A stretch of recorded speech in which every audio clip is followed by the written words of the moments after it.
Assalamualaikum warahmatullahi wabarakatuh. Alhamdulillah wa syukurillah ala ni'matillah. Ashhadu an la ilaha illallah wahdahu la syarika lah.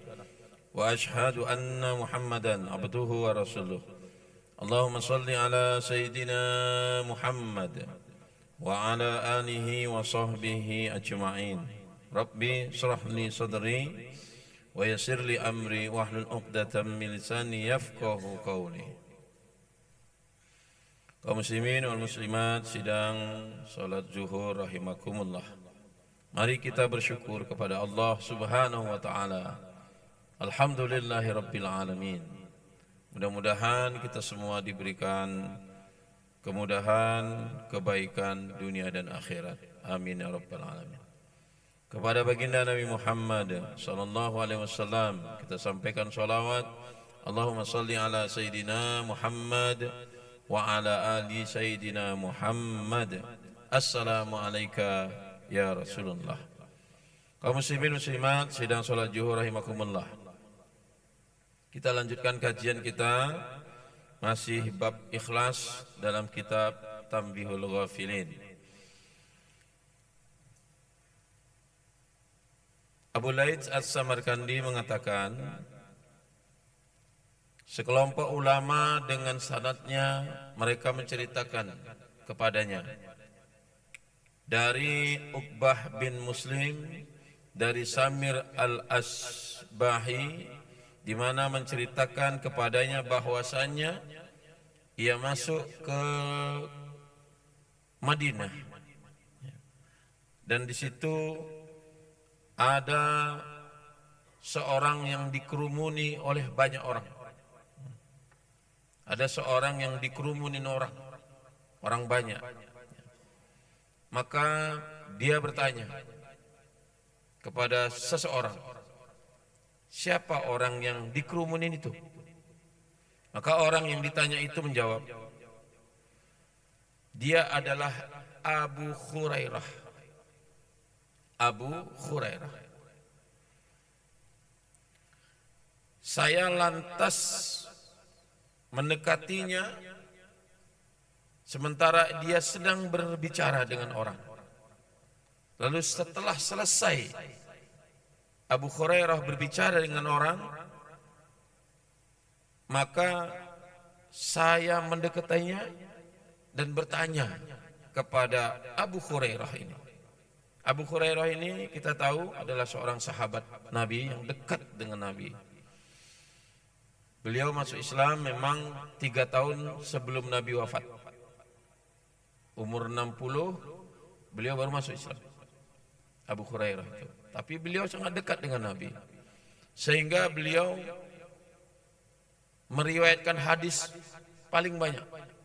Ada lebih kurang 5.000-an hadis yang beliau riwayatkan. Karena beliau sangat dekat dengan Nabi. Maka seorang ini bertanya kepada Abu Hurairah. Apa pertanyaannya? Wahai Abu Hurairah, beritahukanlah kepada kami hadis yang Rasulullah ajarkan kepadamu. Sebuah hadis yang Rasulullah beritahukan kepada kamu. Orang ini bertanya setelah orang-orang yang mengerumuni Abu Hurairah itu pergi. Jadi tinggal mereka berdua saja. Maka dia bertanya, wahai Abu Hurairah, ajarkanlah kepada kami sebuah hadis yang diajarkan Rasulullah kepadamu. Abu Hurairah berkata, duduklah. Aku akan beritahukan kepadamu sebuah hadis yang hadis ini tidak ada seorang pun selain aku dan beliau ketika diajarkan kepadaku.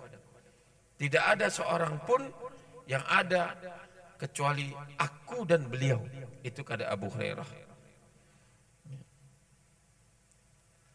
Lalu Abu Hurairah mengambil nafas panjang dan tersungkur. lalu pingsan sebelum membaca hadis ini. Berapa saat Abu Hurairah tersadar. Lalu beliau mengusap mukanya dengan tangannya. Lalu berkata, duduklah wahai sahabat. Aku akan beritahukan hadis yang Rasul ajarkan kepadaku yang ketika itu tidak ada orang lain selain aku dan beliau. 3 kali Abu Hurairah berkata seperti itu, 3 kali Abu Hurairah terpingsan, jatuh dan pingsan. Begitu isi hadis itu membuat Abu Hurairah sangat takut, sangat takut. Seorang sahabat takut.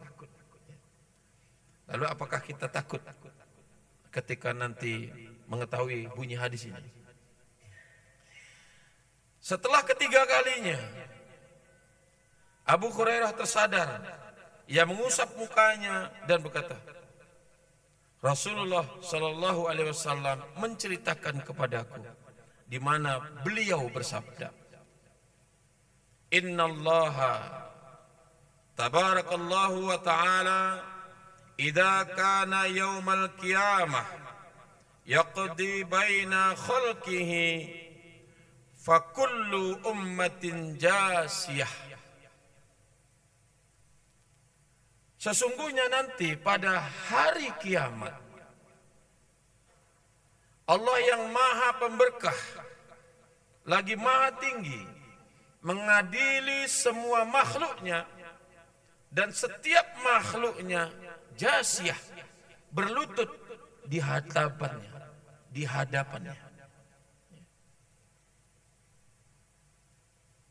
Fa awwalu man yad'a bihi rajulun qad jama'al Qur'an. Orang yang pertama, kelompok yang pertama dipanggil oleh Allah adalah orang yang membaca dan memahami Al-Quran. Wa rajulun qatala fi sabilillah. Yang kedua, orang yang mati fi sabilillah, di jalan Allah. Yang ketiga, wa rajulun katsirul mal. Kelompok ketiga adalah orang-orang yang mempunyai harta yang banyak. 3 kelompok nih yang pertama dipanggil. Pertama, orang-orang yang qad jama'al Qur'an, ya, orang yang qari'ul Qur'an, orang yang paham bacaan Qur'an, paham dengan Qur'an itu. Yang kedua, orang-orang yang wafat di jalan Allah. Dan yang ketiga adalah orang-orang yang banyak hartanya. Kaum muslimin muslimat rahimakumullah. Fayaqulullahu ta'ala lil qaili alam u'allimka ma anzaltu ala rasuli. Lalu Allah berkata kepada lil qari'i alam u'allimka. Lalu Allah berkata kepada qari'il, orang yang membaca Quran itu. Apa kata Allah kepada orang yang membaca Quran itu? Bukankah aku telah mengajarkan kepadamu apa yang aku turunkan kepada utusanku? Ala rusuli. Maka orang yang pandai baca Quran tadi menjawab, qala bala ya Rabbi.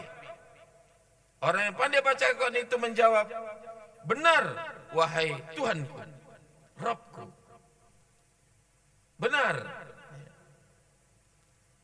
Lalu Allah berkata, qala famaza amilta fima alimta.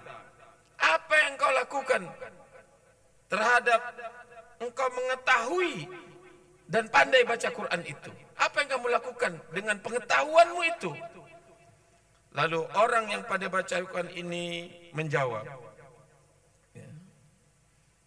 qala kuntu akumu bihi ana al-laili qala famaza alimta fima alimta qala kuntu akumu bihi ana laili wan nahar. Wahai Rabbku, aku mengajarkan, aku membaca Al-Quran ini lail di malam, wan nahar dan di siang hari, dan mengajarkan kepada orang. Aku membacanya Al-Quran ini di waktu malam dan siang dan mengajarkannya. Itu kata orang baca Quran. Apa kata Allah? Fayaqulullahu ta'ala lahu.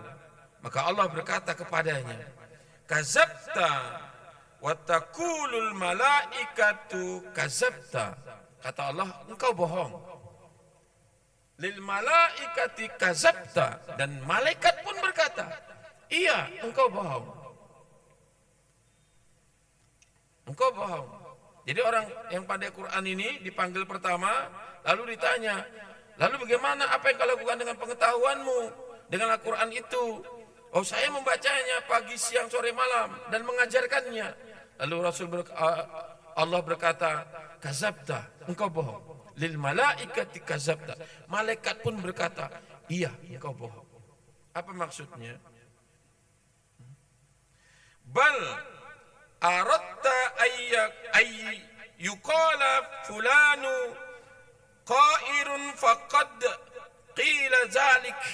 Engkau bohong karena engkau membaca, engkau mengajarkan Quran agar dibilang engkau si fulan pandai baca Quran, si fulan hebat baca Quran, supaya engkau dipuji oleh orang, si fulan pandai baca Quran, si fulan hebat baca Quran.